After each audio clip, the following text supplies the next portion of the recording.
place called Cool Cuisine. I picked up a parcel yesterday as well, and I think yesterday I picked up the pandi curry, picked up the kudumbat to the round rice balls, and I think we picked up the pork chops, the dosa. The pandi curry hands down was the best we tried right here compared to the chili. This place is I think open around during the day, but I came back here to take another parcel. This is the chili pork. It's supposed to be really good. Next up, I've been hearing about the belly kapi that is sold here in Coorg. I'm glad I finally got to try it here. It's on the menu. It's about 40 bucks. Taste-wise, it's got jaggery. It's a mix of Arabica. Yeah, so far pretty good. If you're in Coorg, definitely check this place out. It's got a very vintage martial vibe here. So far they've been killing it in terms of price, in terms of quality, in terms of everything. I feel like this place is definitely fantastic. So do check it out. And even the dude sitting in the cash counter, very sweet. If you have no idea, if you're first time on Cook like me, you can go to him, you can ask him what exactly to try, and he will tell you, he will walk you through it, what to order, what not to order based on your taste. So do check it out. 2,000 years later. Hello, good morning. This is the next day. Look at Madam all fresh. Me, the same Garib. So, I don't know if I mentioned this already, but we are staying at this pretty fancy homestay. Pretty fancy homestay. It's called The Lodge. Don't go by its name. This is the property all over. Wait, I'm not going to be that guy who shows his face and shows the property behind. So, this is the property from the outside. Backside, sorry. And they have a little garden area where they have jackfruit, all things growing. Kuti campfire spot there as well, and lots of mosquitoes. So please don't be an idiot, wear shorts and come out here. You'll definitely get bitten. They've got bananas, they've got a lot of plantations. It's a Kuti little backyard sort of a thing where you can walk around. Nice spots if you have your cameras on, you can take nice pictures. So yeah, in terms of the stay, there was a little bit. One second, mosquito biting. This is the lodger's suite, the back side at least. This comes with the balcony, the only room with the balcony. This is the room we initially took, but there was a little bit of a issue that we might show in the video. The owner was very sweet. He gave us some complimentary stuff that I will show you guys. But yeah, in terms of food, the lovely staff here, Mahadev and what's her name? Kavya. Those two have been very sweet. In terms of food, they've been very generous in quantities where we've not been able to finish. And last night we also placed an order for ghee rice and chicken curry here. It definitely was. It was worth the money.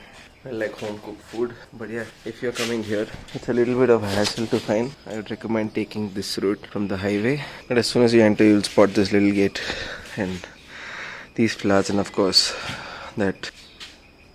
Then you're welcomed by a nice mirror to keep all the evil spirits away. Like, okay, kidding. You can also check yourself out before you go in. Very nice subtle artwork all over the place. A nice sit out, which I really like. I think this comes with another room. Not too sure if we can go check that out, but anyway, as soon as you walk in, this small little reception area here. Mahadev comes here and sorts it out. There's a fireplace, some books to read, a nice little entrance here, and a nice waiting area here as well. You can sit down, read today's newspaper. Okay, as you can see, the ceilings are very high and fully wood. And that is the fireplace area, and that is the man I was mentioning earlier. And this is a Kuti little bar area with a nice picture of coffee. I've seen this picture in Starbucks also in Chennai. The same picture. Then they've also got like a mini library that you can sit down, and a lovely place in the mornings if you want to get up, lounge around and have your morning coffee or read a book and just take a step back. And also a washroom here just in case if the coffee hits you too hard.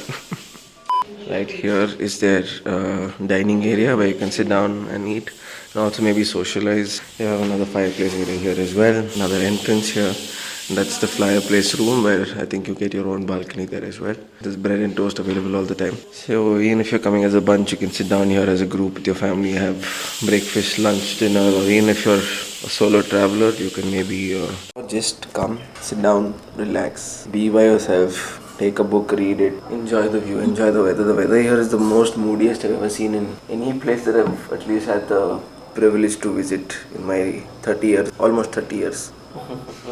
of life. But yeah, that's about it. It's a small cozy homestay. Price we paid here was around 3,500 per night. Is it worth the money? I would say compared to everything else in Coorg that we saw. I mean, if you have a high budget, you've got your resorts, you got Taj, you got Tamara, you got a lot of things. If you're just in for the staycation kind of a vibe, but if you're on a budget, food here is very good and very affordable. I mean, if you're coming as one person, if one person is ordering that, It's just one dish, but served for two of us. yeah, that's so they have a lot of things on the menu, but if your guests are limited or something of that sort of, they won't make everything out of the menu for you. So keep that in mind. Their pandi curry is supposed to be the best, but we didn't try it. We hit our quotas of eating pork, but we tried that ghee rice with chicken curry here. I mean, that was the option, or it was pandi curry with rice balls. We already did that, so we didn't want to go do that again. But the ghee rice and chicken curry was absolutely worth the penny. I think it was 200 to 50 bucks. And then of course the morning coffee. It's 30 rupees a cup as well, and good. It's very fruity. I haven't had fruity coffee ever. I think. I mean, Chikmagalur and Coorg are known for their coffee and spices. So yeah, that's about it from here. One plus part is it is right in the middle of Madikeri. So I wouldn't say everything is walkable, but you have a lot of things that are accessible. Like the bus stops are right outside, I noticed, and even if you have your own car or bike, the town is barely like 1.5 kilometers away. That's where all the restaurants are and stuff. Anything else that you want to add? Yep, I think I pretty much covered it. I'm sure most of you all have covered it in your lives before, but we got the opportunity to come here for the first time and wanted to share our experience. If you liked whatever in this video, please do like, share, fucking do subscribe. Also, there are no stupid videos on YouTube for more details on Coorg. And don't, please, one last thing I want to end with, don't go to Abbey Fort. Don't. I mean, go on a weekday. If you're here on a weekday, look if there's no crowd, otherwise turn back and go. Not worth one bit. I think there's some Mullapuri something else where you can actually go dip your feet and do all those things. That is worth it. Abbey, bullshit. And look at this bug here. Is there a mosquito? I don't know if you guys can see, but it's a huge goddamn bug.